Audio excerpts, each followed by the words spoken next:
You are in Bed Quilt, a long east-west passage with holes everywhere. Lula is here, panting for breath.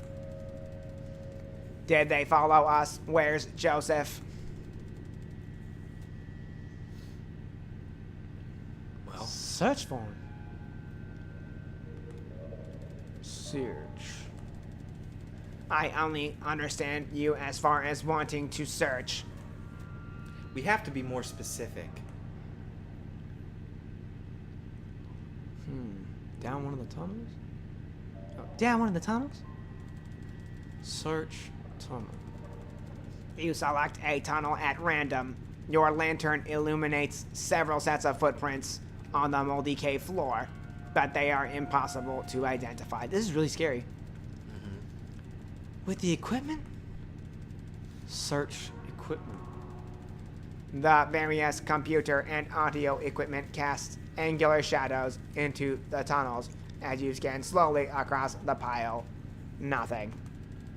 Joseph climbs down from the rope, still tied above.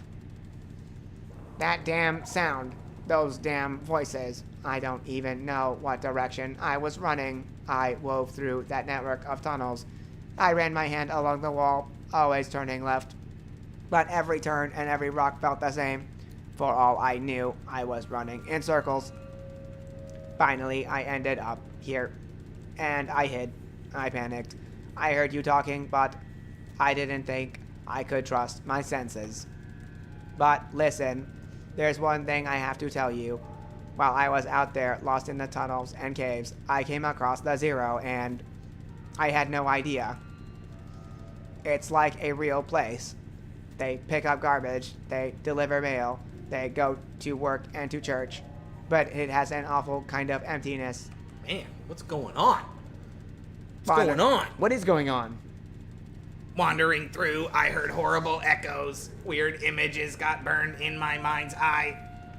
A television, a scarecrow, a crystal, a feather, a sandwich, a CRT monitor, a bottle, an anchor.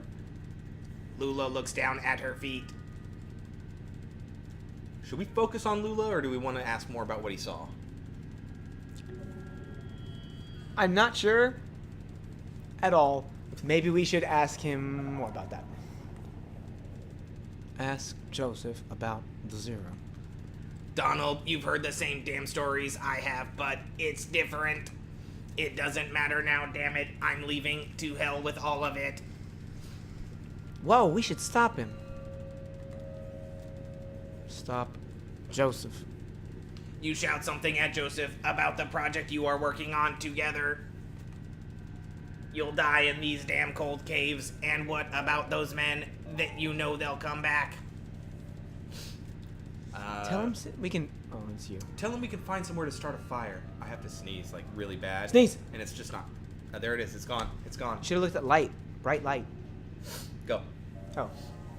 Suggest finding somewhere safe to start a fire. So we're obviously going to have to split this part into 2 episodes. So what's a new question of the day? New question of the day. Are you claustrophobic? Yes! Yes. Oh, hell yes. It's more about, like, not being able to move or, like, control my immediate surroundings, like my personal space. Mm-hmm.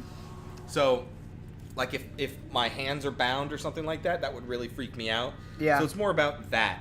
If I'm just in a place that's all closed off and dark, like, that doesn't really bother me. That bothers but me it's when more it's than- tight around me. I don't that's mind when that so much.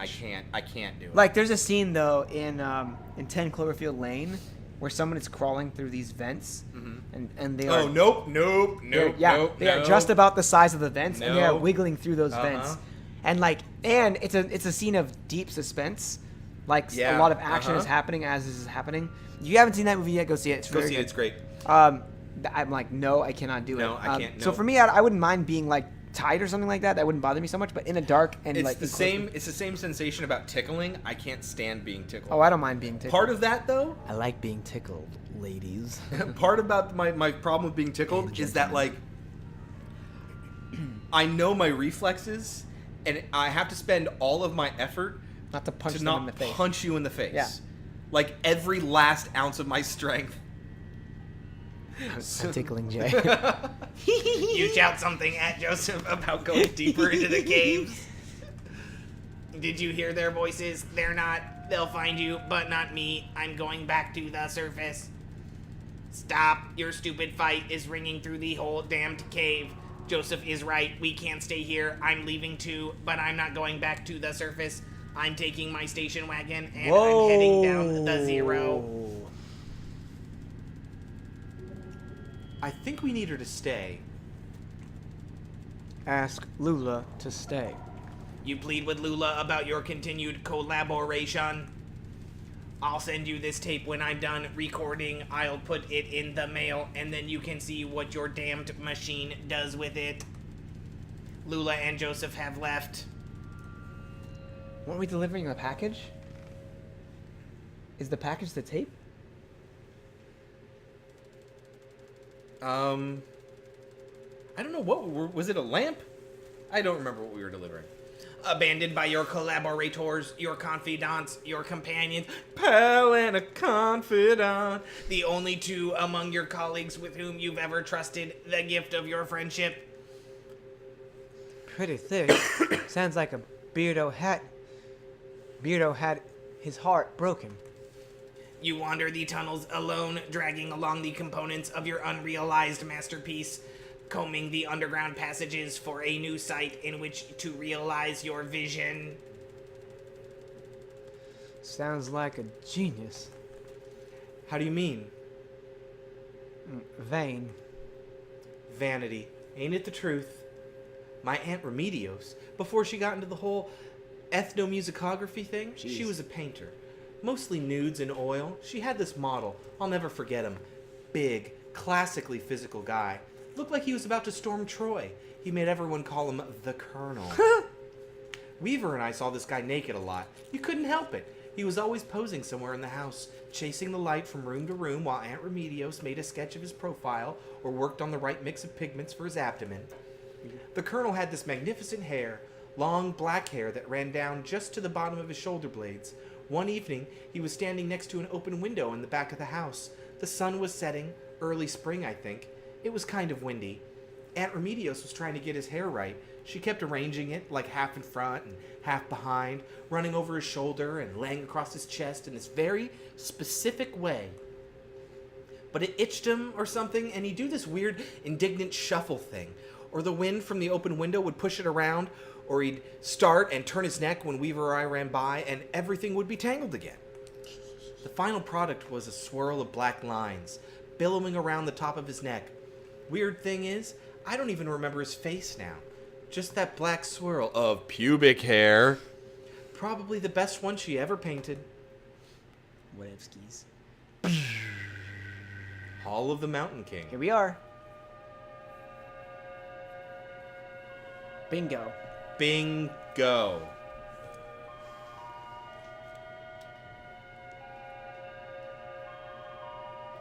He is the Mountain King.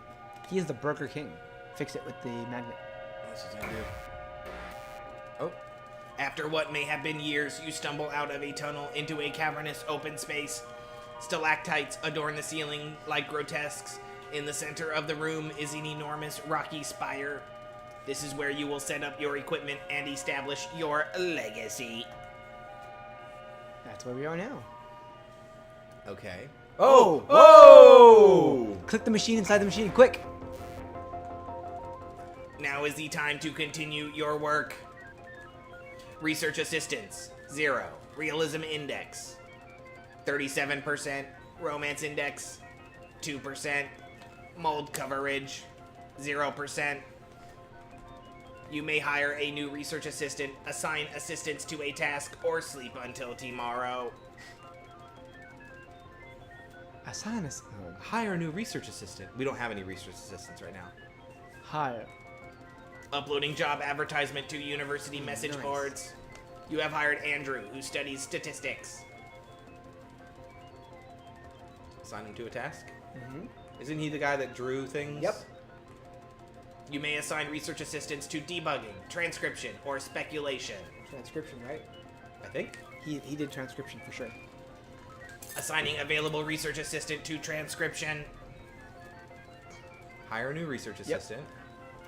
Hire. Oh, that's you. Uploading job advertisement to university message boards.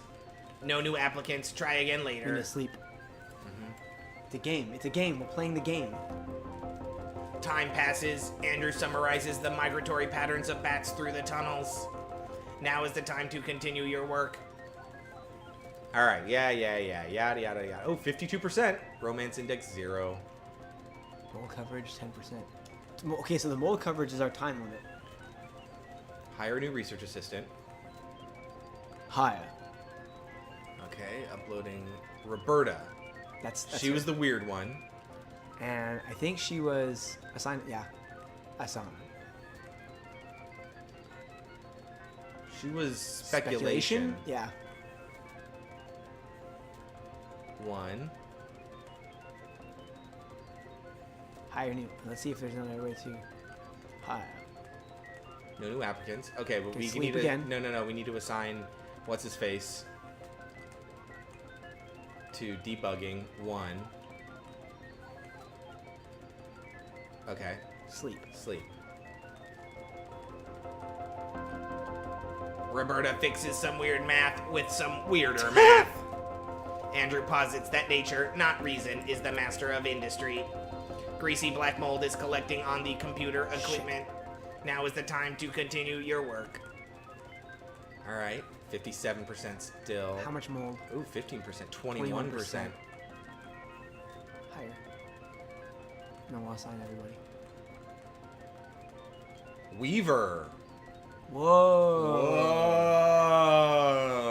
Whoa. Dude, okay, we're gonna have to do this next time.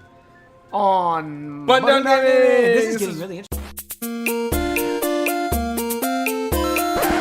Yeah, but this was supposed to be. We thought we could just power through this one episode, This computer is. and then we've 30 probably minutes. done like 3 episodes worth of stuff, and I'm gonna split it into 2. But like that's 30 nuts. minutes of computer.